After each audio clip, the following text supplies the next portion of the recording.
Good evening and welcome to our little corner of the internet where we talk about fountain pens, inks, journals and journaling, and just about anything and everything that will keep you inspired. Welcome to the live show.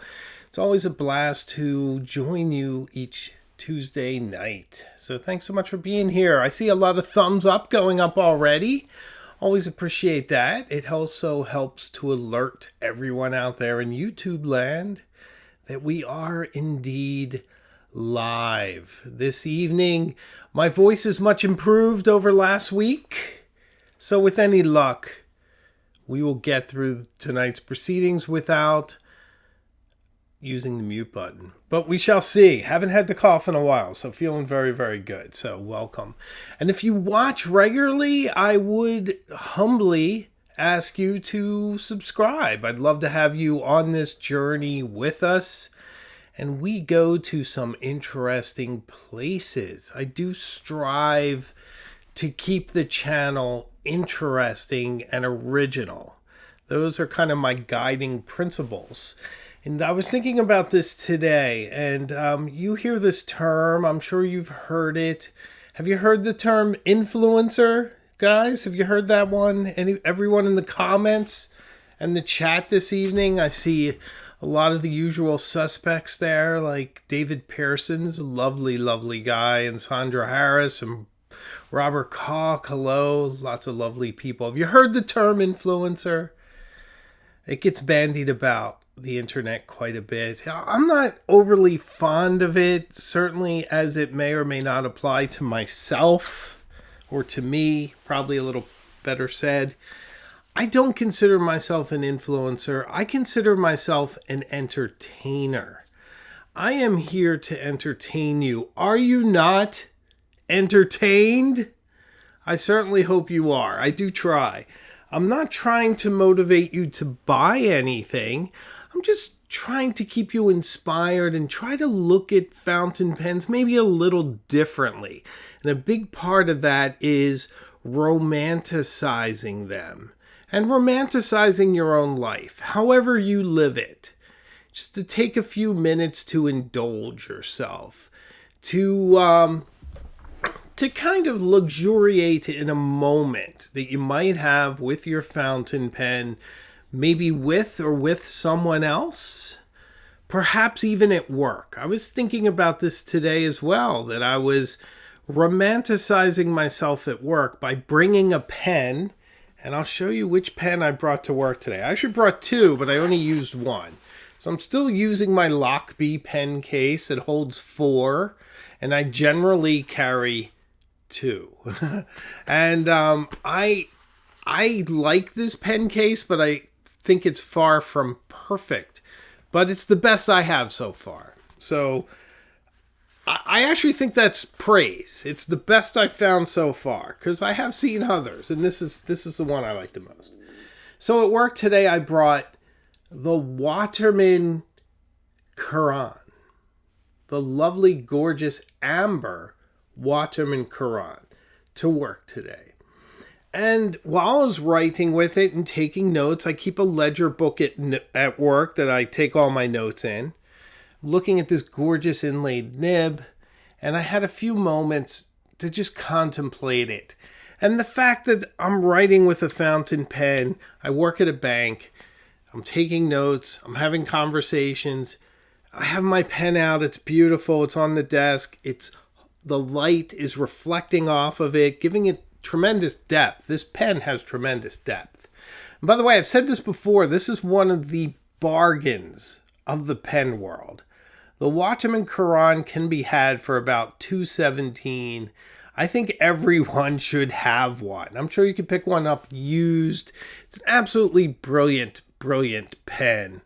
Are you guys fans of the Waterman Carene? Let me know in the comments if you're watching the replay, or if you're here in the live chat. What do you think? What do you think of the Waterman Carene?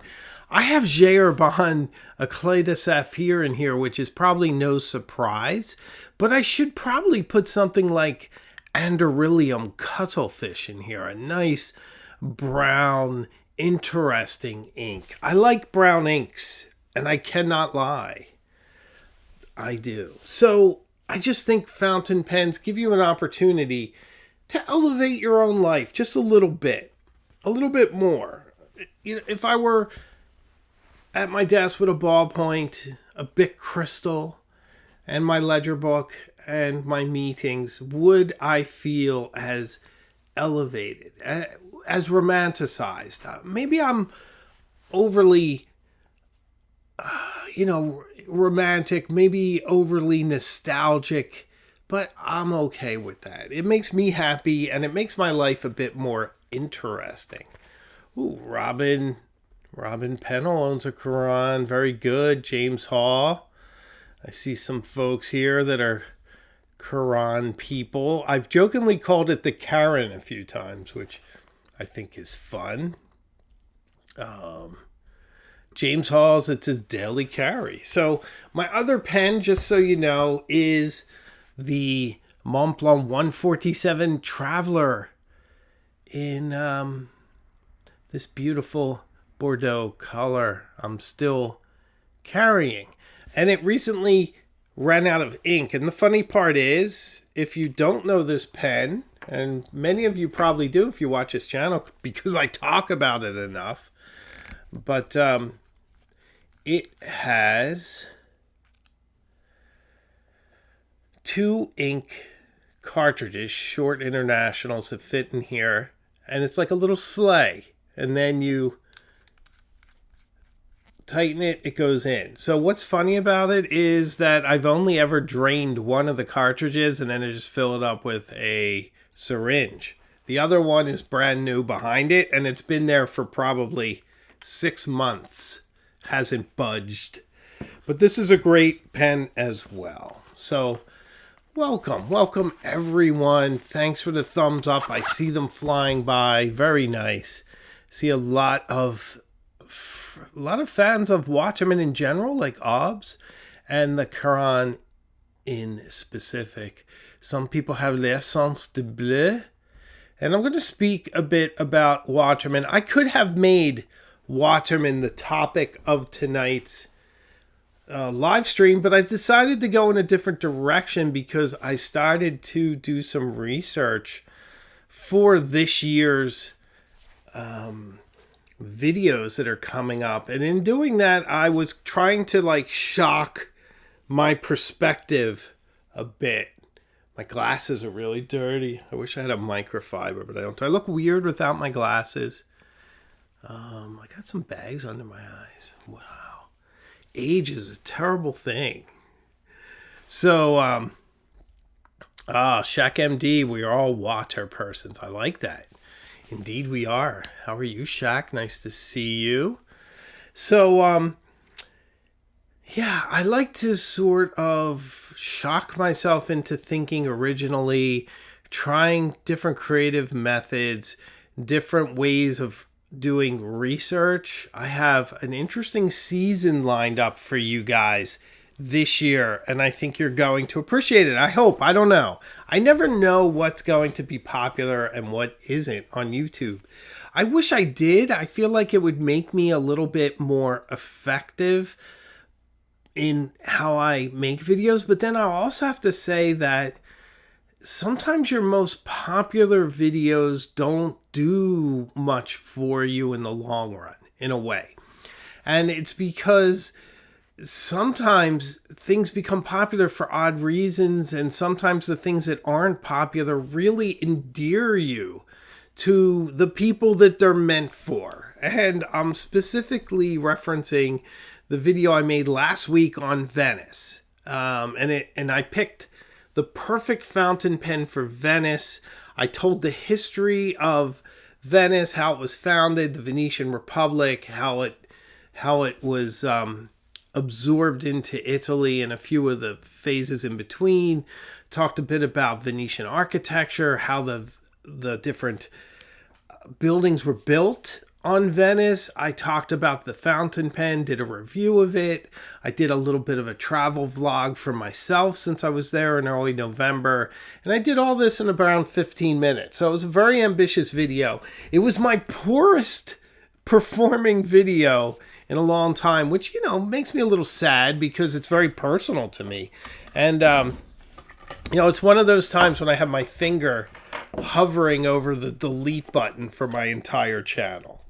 So, because it's just disappointing when you put your heart and soul in something and it's just not well received. But that's not your fault. It's my fault for making a video that you guys don't like. But I wish I was a better judge at what would be popular and what wouldn't, because I was thinking that I still think it's one of the best videos I ever made. And sometimes, oddly, the best stuff I make, in my opinion, it does the worst. So I have no idea what does well. And a lot of the stuff I dash off and I don't really put a lot of thought into, or scripting or editing or anything else, is very, very successful. So I guess I should work less. Maybe that's the lesson.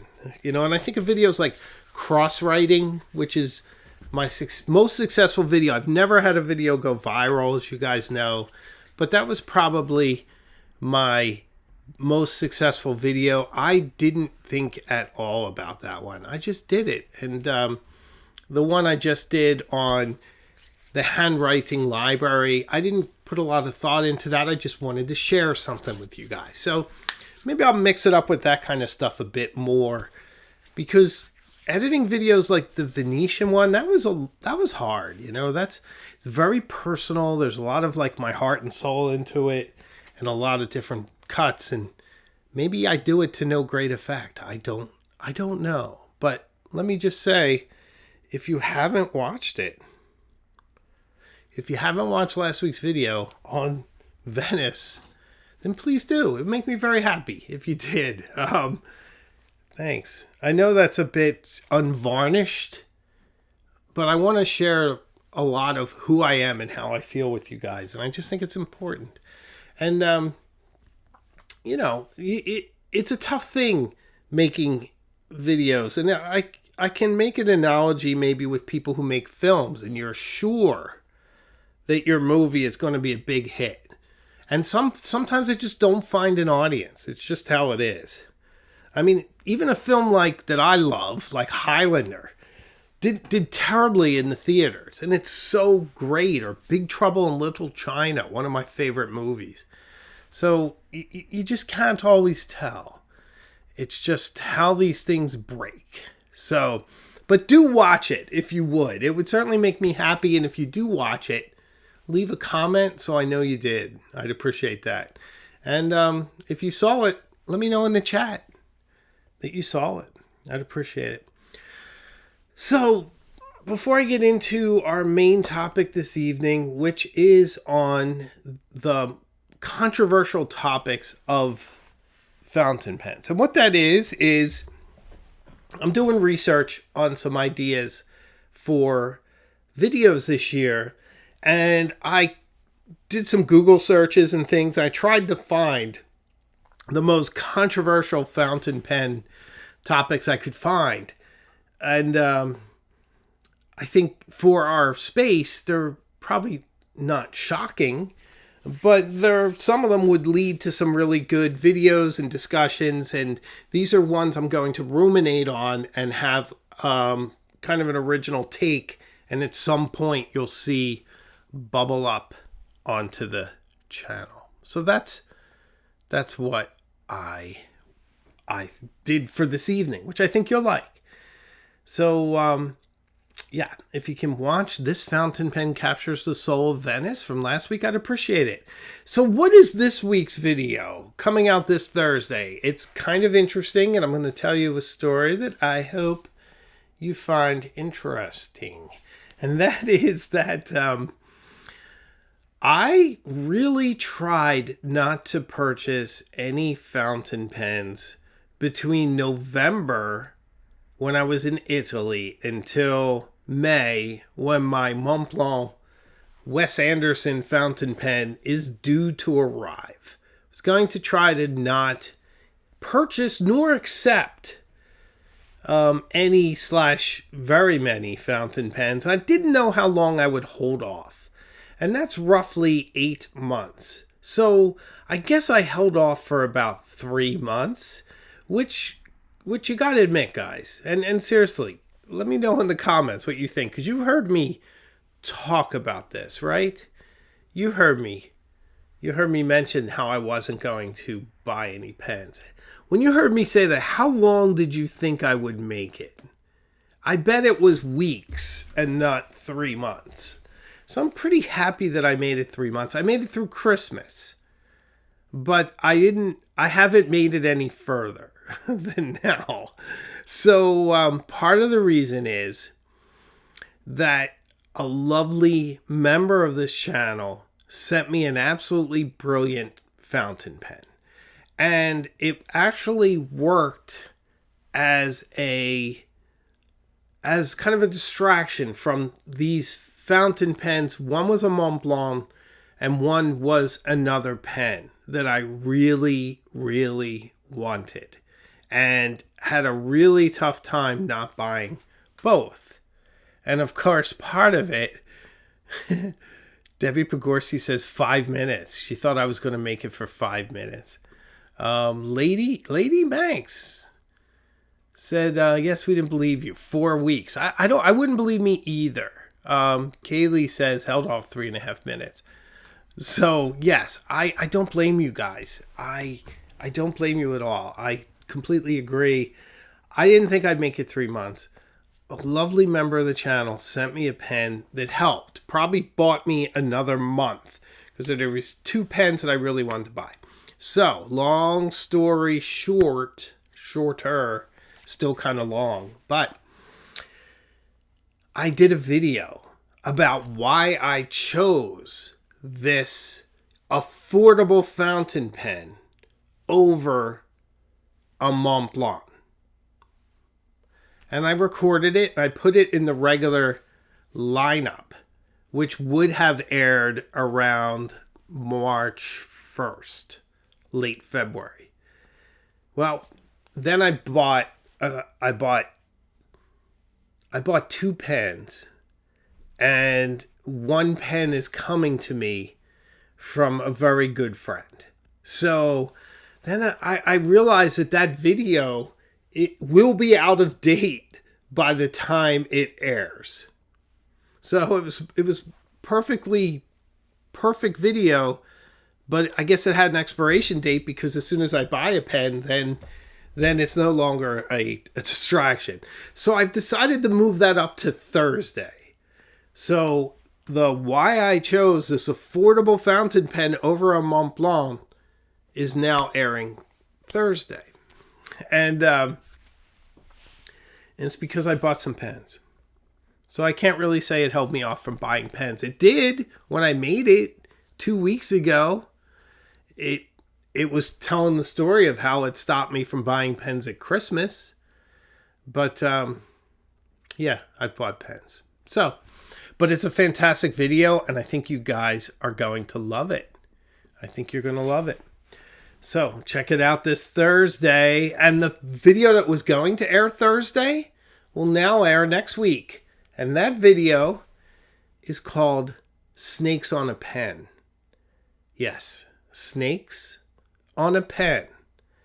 And if you think for a minute that I named a video Snakes on a Pen that does not have Samuel L. Jackson showing up at some point in that video, then my friend, you are gravely mistaken. Gravely mistaken. So I think you're going to like that video too, because that video is a riot. And the different allusions to culture and low culture, which I hold in equal esteem. Like, it's funny. I know some of the criticism about me is that I'm this sort of rarefied, art-minded elitist, when in fact, I love what would be considered low culture, like kung fu movies and you know, fun sitcoms and things. Like, that's the references I love to pull into this channel, even more than, Dante Alighieri or Shakespeare. It's a blast to be able to pull in Samuel L. Jackson or Five Deadly Venoms or Big Trouble in Little China or Blade Runner or whatever. Like, that's the stuff I live for. Or John Wick, if you've caught my Viper video, that was a blast. Absolute blast. So I think you're going to like it. Oh, Kenneth, I'm going to put this up. Kenneth says, it's easy to hold off if you have a spouse who doesn't support your habit. Yeah, I'm sorry to hear that, actually. It's nice when couples are in total sync, but I get it. Not everybody's into the same thing. I guess I'm lucky. My wife is very permissive of me even taking time to make these YouTubes. These are all done under the generosity and auspices of my wife. Without her giving me this kind of latitude and time to edit and things, this channel could not exist. So if you ever see my wife in public, thank her for that, because she's wonderful, and I don't have a lot of free time, and I devote quite a bit of it to this. So there you have it. Anyway, all right. I guess we can now transition to our main topic, which is kind of in record time for me because I often get to it at the midway point. But why not? And if you watch each week, please subscribe.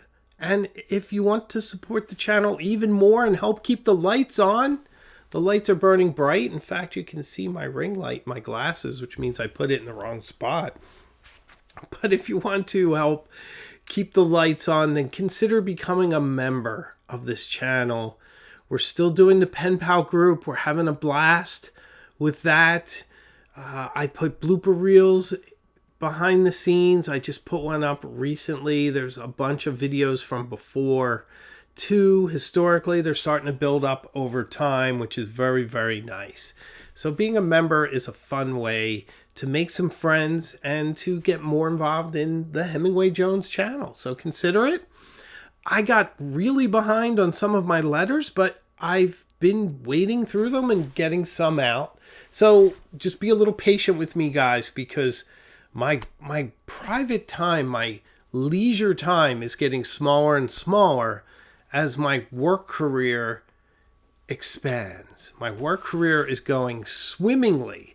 I've never been happier professionally, but it's a big commitment and it's starting to kind of bleed into my weekends and things.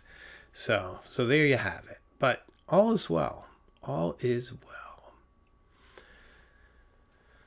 Okay, so I began to talk about these controversial topics, and these are almost like thought experiments, but some of them will appear on the channel. Some of them have appeared on the channel, and some of them won't. Some of them might not want to delve into. Oh, Albert's asking a question. What is your work career? Oh, look how small that is. Can I make that bigger?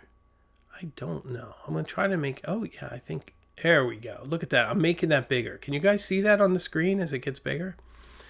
What is your work career from Albert? So, Albert, I'm in commercial lending. I help to run the commercial department at a good-sized bank in Massachusetts. And it's really exciting and interesting, and it's new every day, and you always have to take care of your portfolio, and you make new loans, and it's just really, really kind of gets you on every level. There's interesting negotiations, there's interesting leadership opportunities, there's interesting conversations, there's new types of lending that you learn at times, new industries that you can dive into. So it's very, very rewarding and interesting and very fulfilling, and it just really hits me as a person. You guys know what I'm like. it couldn't be a more perfect career for someone like me, because I get to use a lot of the skills that I have, like writing and communication, and I get to use my fountain pens and things. So it's really a blast. Oh, I need to recognize the lovely Steve Ruckle with a $10 super chat. Thank you. To ensure classy videos keep coming. I promise you that, my friend. And I promise you I will never bore you. All you guys. I promise you one thing, not to bore you. Thank you, Steve. You're a lovely guy. You're a beautiful support of this channel. It means the world to me. Thank you. Thank you for everything. He's always doing stuff. So good stuff there. Okay. I'm going to keep an eye on the chat. If you guys have any questions that I see, I would be happy to answer. That's the point of a live stream. You know what? Here's another work-related. Might as well stay on the theme. And then I promise to get into the main topic. How did you get into that line of work? That's a great question, Wayward Satellite. So, a long time ago, and I mean a long time ago, this must be 1986, and I'm in college, and I worked my own way through college. So it took me about 6.5 years to do my undergrad, but I paid for it entirely myself. And when I graduated, I had no debt. So it was a fantastic thing to do. I went to Rutgers. So I heard about this job, and I was actually really sick. I had like an inflamed liver. So I was like, I should not have gone to this orientation, but I just wanted this job so much because I did flooring. I used to do carpets, and I wanted a more professional kind of office-oriented job. So I got a job as a teller in 1986, and I was still installing carpets, but I would do all the custom work on steps and things at that point, which was less hard on my body. I knew I'd pay for it. I'm paying for it now. But so I got this job as a teller, and it was really interesting because in those days there was a lot of money at a bank. Banks don't keep the kind of cash balances they did in those days. And it was just so interesting to kind of see how things were. Like my boss had a full bar in his office. And when he took me into his office to welcome me to the bank, he asked me if I wanted a drink. And I think in 1986, I was 19. But, you know, it was the 1980s, you know. Kind of interesting stuff. So during college, I worked as a teller, and I also did trim work and carpet, which, by the way, I really don't like carpet. I like rugs. I don't like carpet. But when I graduated, there was a management trainee program. And there were 16 positions, and a few hundred people applied. And out of all those people, there were like Sloan Management School, there were Eisenberg, and you know, people from all kinds of really nice business schools, Wharton graduates, and then there was me and one other guy who had our undergrads, but we didn't have master degrees. But we had banking experience. And that got me into this management trainee program. And then I graduated first in my class and was assigned first. And that's kind of how it happened. And that was over 30 years ago. So pretty amazing. So there you have it. All right. I'm trying to kind of be a little bit more open about myself, so you guys know who I am. All right, so controversy. There's a Prince song, Controversy. If I could afford the licensing, I would have played it right now. It would have been kind of neat, but I can't, so we didn't. Licensing music is very expensive. To use a song like that once in a video would probably be around $700, $800. Kind of crazy. Okay. So the first thing that I see in Googling the controversial fountain pen topics is the ever popular dynamic between fountain pens and Bic pens. Fountain pens and regular disposable, you know, just, those terrible pens that I really try my best to avoid. Rollerballs I don't mind as much. I really don't. And part of what really kind of makes me sad about ballpoint pens is that ballpoint pens it's really all about the insert. So sometimes people will ask you, what's a great ballpoint pen? And it's hard to give them an answer.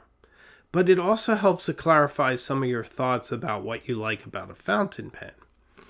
I see a great fountain pen as a work of integrated art. My favorite fountain pens often have a novel filling system that's integrated into the pen with a artisanal nib that's also part of that pen. So an easy example is a Montblanc 149. You have a beautiful nib. You have a piston fill system. One integrated, beautiful piece of work. Even though personally I think probably the best filling system is a cartridge converter. Because if anything should happen, you just toss it and get another one. In most cases, it's easy. The toughest one was my cross apogee. A really hard time finding one that worked. And then I decided I wanted the original. So I had to find another one from that era 20 years or so later. So with a ballpoint, you take a pen like this. I showed this last week. I'll show it again. This is a Waterman Expert. It's a beautiful pen. But what it is just a housing. It's just a housing. That's all. This is a rollerball insert. It's what I use to fill out forms and things. And to lend to people.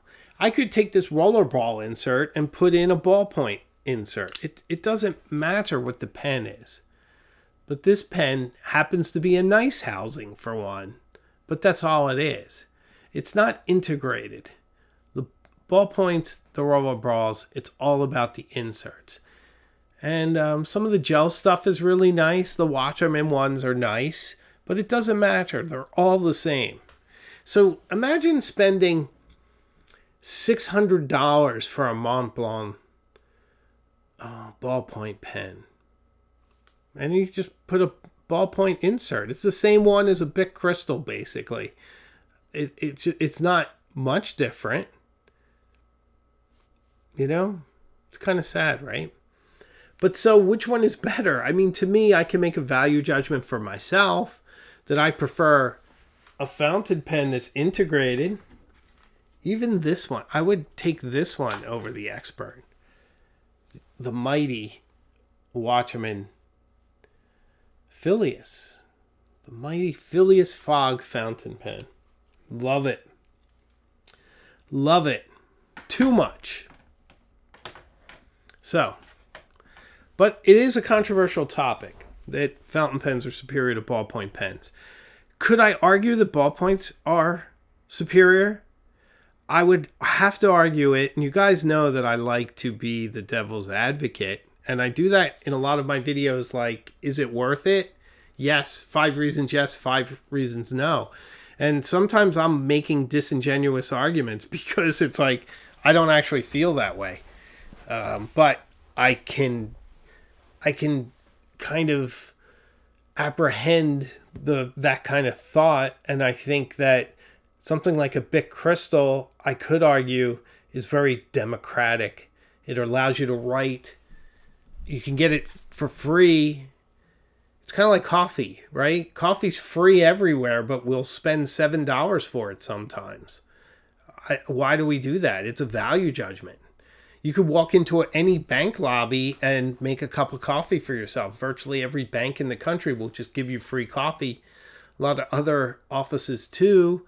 But then you go to Starbucks and you add a little bit of sugar, actually a lot of sugar and milk and frothy things.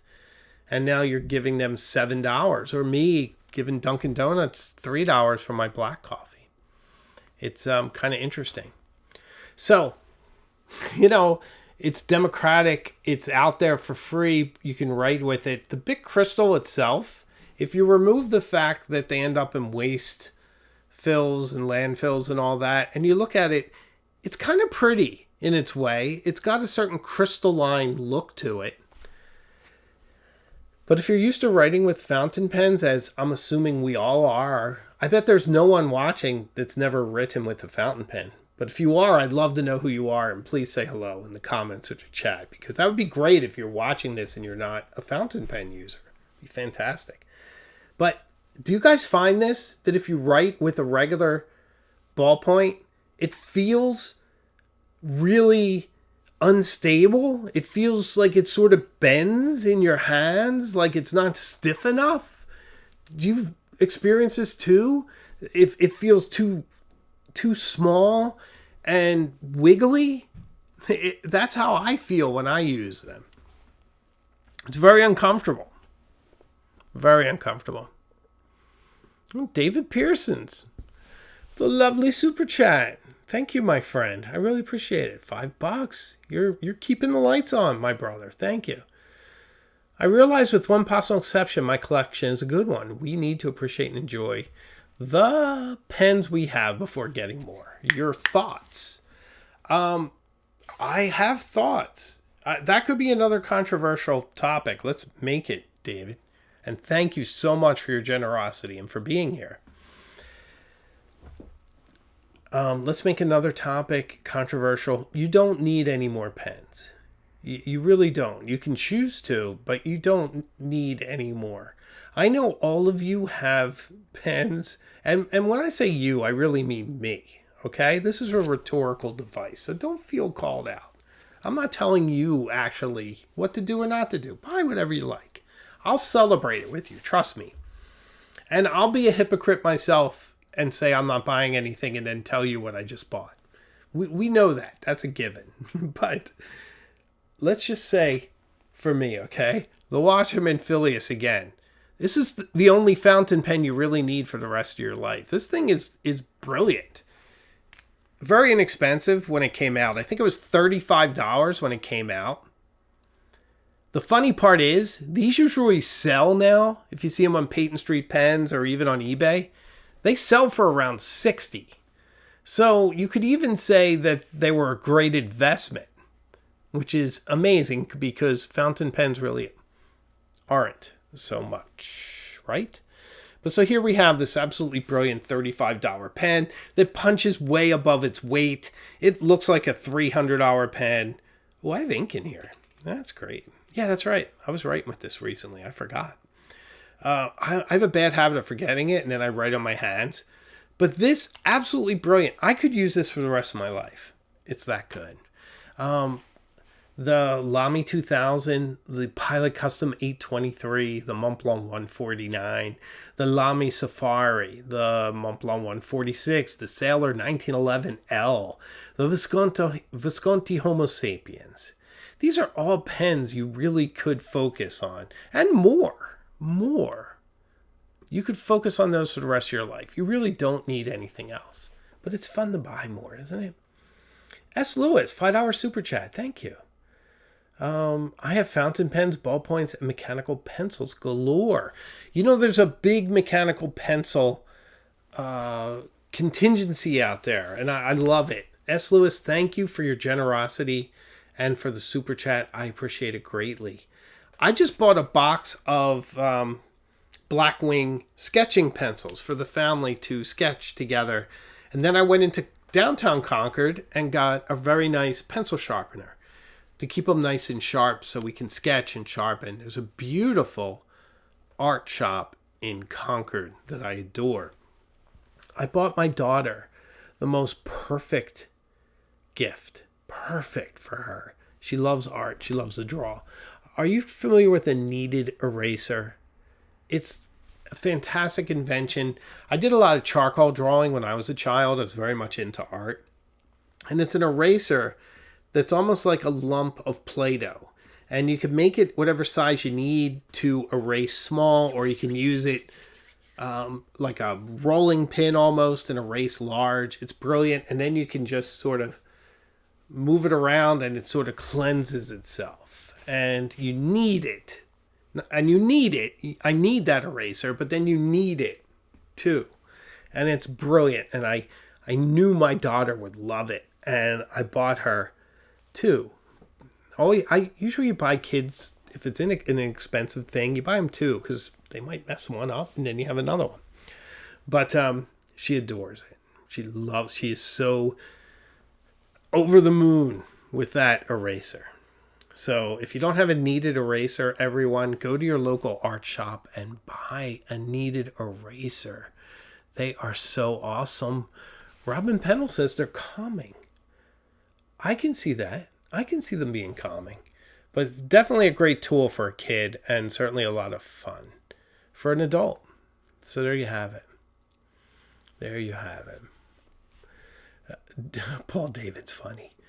Don't use a pencil sharpener. Paul David says a razor and sanding pad are always the way to go. Really? Like you want me to give that to my 8-year-old, my 7-year-old? Paul, I don't think that's going to work. But this pencil sharpener is really nice. I'm really happy with it. But thanks for the advice, my brother. I do appreciate it. J.R. Diaz says we need to knead. Indeed we do. Indeed we do. Okay, let's get into another topic that's controversial, shall we? And this is one I've covered on the channel many times and probably will many times to come. Thanks for all the likes, guys. I see a lot of thumbs flying up. Thank you. And that is modern fountain pens versus vintage fountain pens, and which ones are better. Are older vintage fountain pens really superior? Are modern fountain pens better? Which is it? Which is it? And I think this is a very interesting topic, controversial because there's so many different points, things you can bandy about. The nib issues in the vintage ones are certainly amazing, and the construction on the modern ones is truly superior.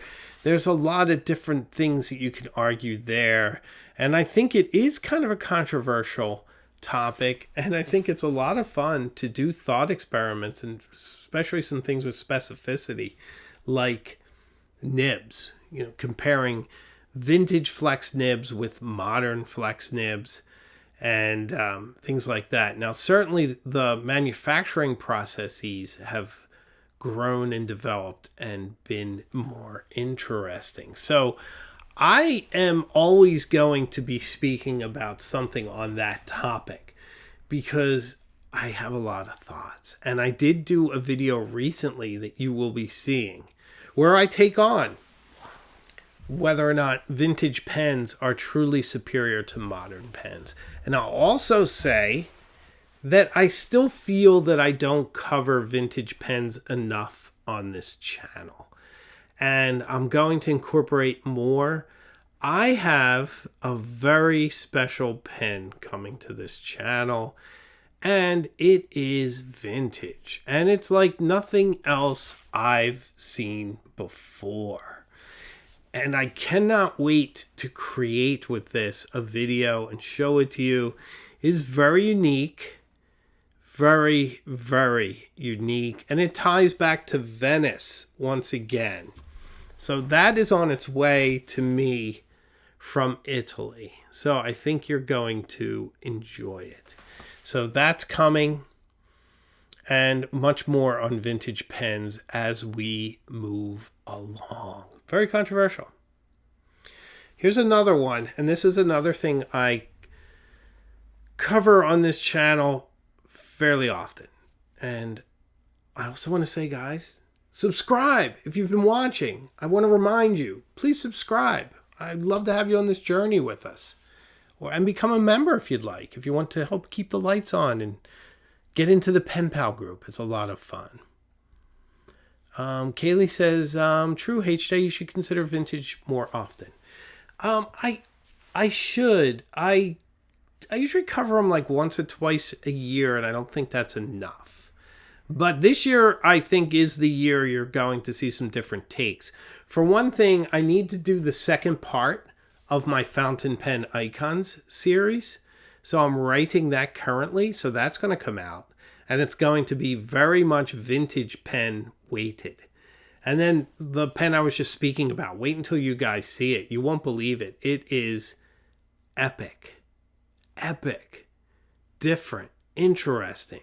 Novel fill system. Beautiful material. It's about 90 years old. Brilliant. Brilliant. You're going to love it. I can't wait. So, expensive versus affordable fountain pens. Are luxury fountain pens really worth it? Well, this week on Thursday, I did a video called Why I Chose This Affordable Fountain Pen, this particular one, over a Montblanc. And I make just that argument. This video is all about design. It puts the Lamy Safari in context. We've spoken about design before, but it's always more esoteric. This roots it in when it was created, the design movements that were happening at the time, some famous artists, designers, their influences on the pen. I reveal something new I learned about it fairly recently by using it that I haven't seen anyone speak about. But then I don't watch other channels, so who knows? But it's interesting, and I'm sure it'll be an original take. So that's worth the price of admission alone. But I make the point that the Lamy Safari is a better choice in this instance than a luxury fountain pen. How about that? But is it justified overall? Are luxury pens really worth how many times more? Over 10 times more. It's actually about 30 times more, a luxury Safari to a full-blown 149. 30 times more. What do you think of that? What do you think of that? I don't know. I think I make my point on Thursday. So here's another one. I address this in a video coming up. Are fountain pens sustainable? If you would like to preserve our oceans, our environment, and not throw a Bic pen into a landfill every 2 weeks. Ballpoint pens have very short lifespans, don't they? I find they just don't last that long. And I say that because occasionally at work there's one lying around. You pick it up to use it and it doesn't work. And then you just kind of scribble to get it to work and it still doesn't work. Maybe it does some faint skippy lines. And then you realize it's just done. You toss it. And that was the one that lived by the copier. It didn't have that hard life. It lived by the copier. Occasionally it saw a light go back and forth. It's like living next to a lighthouse. It had this leisurely shore-like existence. It didn't do much. It was a note here or there, a quick underline, a quick signature, and it sat there for a few weeks. And then it lived and it died. And it didn't really leave much behind. So, sustainable or wasteful? I think fountain pens are much more sustainable. If you have one or two, but I don't have one or two. So, I can't make that argument. See, our hypocrisies always catch up to us. Or as, my hypocrisies, I guess my hypocrisies do have their bounds. There's Val Kilmer in Tombstone, right? Help me out with that quote in the comments, in the chat, if you know what I'm talking about.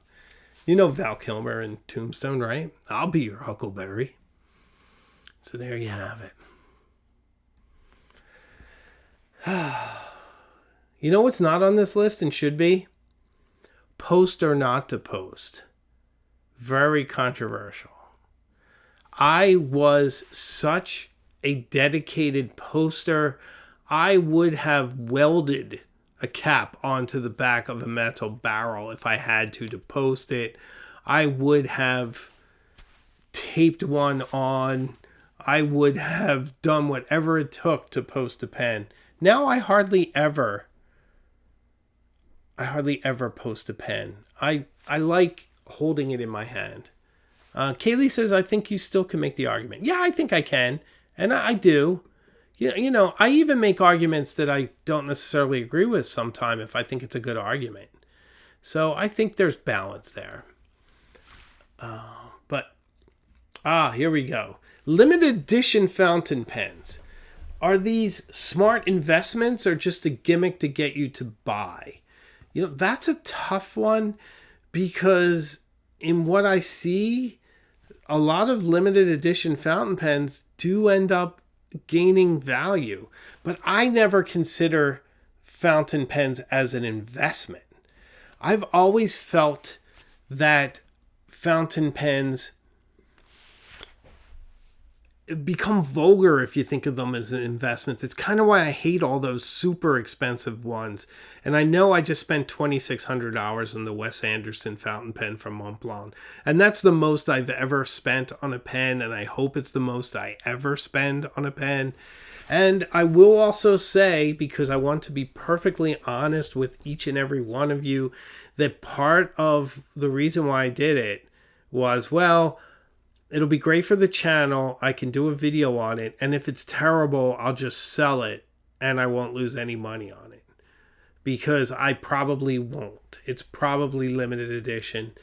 I won't sell it. I don't like to let pens go. I actually am letting a bunch of pens go now. But not interesting ones to me. These are ones that I either have duplicates of or they're Yovo delivery devices, pardon me. A Yovo delivery device to me is a pen.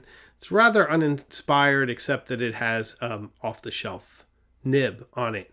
Without any specs, without any customization or any particular made-for quality. Private label Yovo on a certain nib is different. I'm talking about off-the-shelf. So that's not very interesting to me. Okay? So, limited editions. Sometimes they're gimmicks.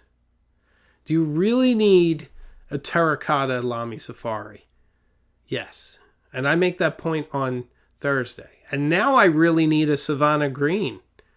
So, if you have a Savannah Green in your collection and you don't like it, maybe we could trade. Let me know. I have a bunch of stuff that's going. Some good stuff in there, too. You know, we're almost done. I got a whole bunch more. I might save some of these for later. Yeah, I really might.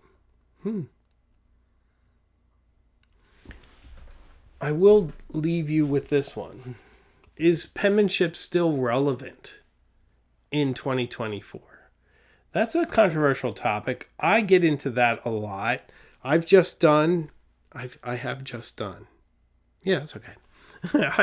A new video on writing and what makes it very special that you're into fountain pens. How special you are that you chose fountain pens. And put some interesting statistics in that one. We got to wait about 2 months for that one because I just finished it. Really interesting stuff. Let me look at these comments. J.R. Diaz, my brother, Rick. I'm sure you and Wes Anderson are at home with each other. Can't wait to see the vid. Me too. I have high ambitions for that vid. I would love to have a Wes Andersonian setting to film in. I'm not sure what I'm going to be able to do for that. I may have to book a specific hotel or something for that. The occasion may call for it. So that should be super fun.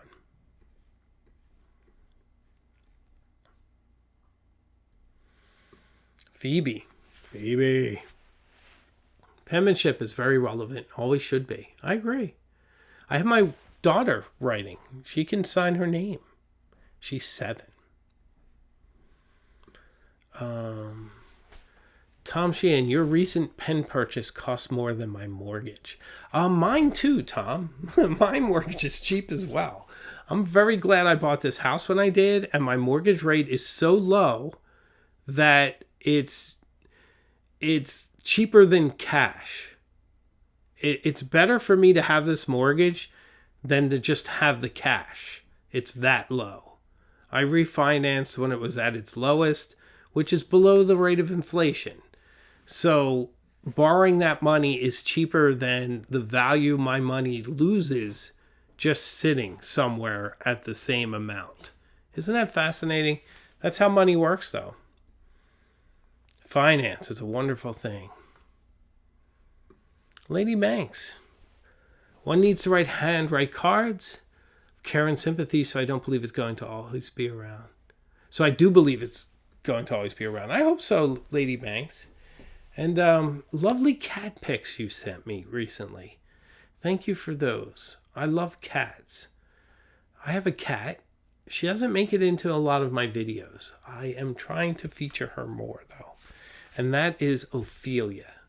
Ophelia is my cat, and I adore her. So there we have it. Well, I do want to mark another passing. Last week I told you about my friend Tom, whose typewriter shop, Cambridge Typewriter, is closing in March because he is retiring and no one would buy his business and become a typewriter repair and salesperson. Tom's a very good friend of mine. Everything I've ever learned about typewriters came from him. Very sad. Love Tom. Wish him a lot of luck, though. And I'll still see him. He's my friend. We'll still talk. But it's not a shame without having that shop there. There was something so reassuring and lovely about it. Well, another huge Greater Boston institution is coming to an end, and that is Carl's Sausage Kitchen. And I know that sounds funny, but you might not know this about me, but I am from a German background. So to me, my comfort foods are all German. So at the holidays, I always went to Carl's Sausage Kitchen and got my coarse bratwurst and my Weisswurst and my sauerkraut and cucumber salad and all this other lovely stuff and made my lovely pork meals, because if you're German, no holiday is complete without a dead pig. And they had incredible cheeses and incredible head cheeses and all kinds of cured meats, and it was wonderful. Just the Polish snacking sausage, pretzels, awesome. All my stuff. But gone, closed last week. And I'm devastated. I can't get over it. I'm really sad. I don't know where I'm going to get my sausages now for special occasions. But life changes, and sometimes you're at the end of your own history. Sometimes I think that it's not so much that you die. It's that the world around you dies first. And then you just don't belong in it anymore. You outlived your world. And then it's just sad. It's just over. So, Carl's Sausage Kitchen, the end of my Christmas holidays. And now I'll have to find something else. Fortunately, there's Seven Oars. There's some other places. So, my heart will go on. So, this is important. Simply Obs. Handwriting is a huge part of the traumatic brain injury recovering process. It's huge, the hand-brain connection. I can see that. That's a wonderful point to make. So thank you for that, my friend. I do appreciate it. So there we have it. Ladies and gentlemen, we covered a lot of ground. So thank you so much. Check out the video on Thursday on why I chose a Lamy Safari over a Mont Blanc fountain pen. All kinds of design influences. I think you'll love it. It's an interesting video, but who knows? I thought you'd love the Venice one. You guys didn't like it at all. So if you haven't watched that one, please do. It make me happy. I'm very sensitive. I'm a very sensitive guy. You have no idea. So anyway, I make new videos every week. I have a live show as well. So I can promise you, we will see each other again very, very soon. When? Further up the road. So thanks, guys, so much for being here tonight. Thanks for all your support. I love you all. Take care, and I'll see you soon. Good night.